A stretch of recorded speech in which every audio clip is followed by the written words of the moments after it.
જ્યાં સ્વાર્થ નથી ત્યાં પ્રેમ છે. હજારો વર્ષ પહેલા આ તમામ સ્ત્રીઓને પોતાના પતિને બોલાવવા માટેનો જે શબ્દ આપ્યો એમાં રૂકમિણી આપ્યો છે. આ તો હવે યુગ પરિવર્તન થયો અને સ્ત્રીઓ એટલે કે પત્ની પોતાના પતિને નામથી બોલાવવા માંડી છે. પહેલાના સમયમાં બેનો પોતાના પતિનું નામ ન લેતા ક્યારે.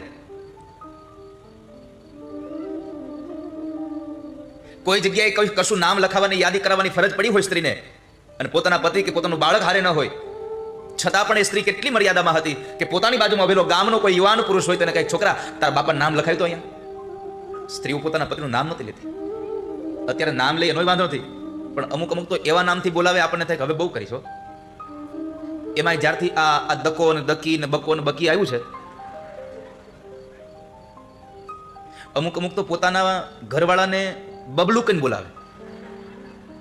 બોલો ક્યાં જઈને ઉભા રહેશું ખબર નથી. પણ માં રૂકમિણીએ હજારો વર્ષ પહેલા સ્ત્રીઓને શબ્દ આપ્યો તો. પહેલાના બહેનો પોતાના પતિને એમ કહેતા, સાંભળો તમને કહું છું, સાંભળ્યું?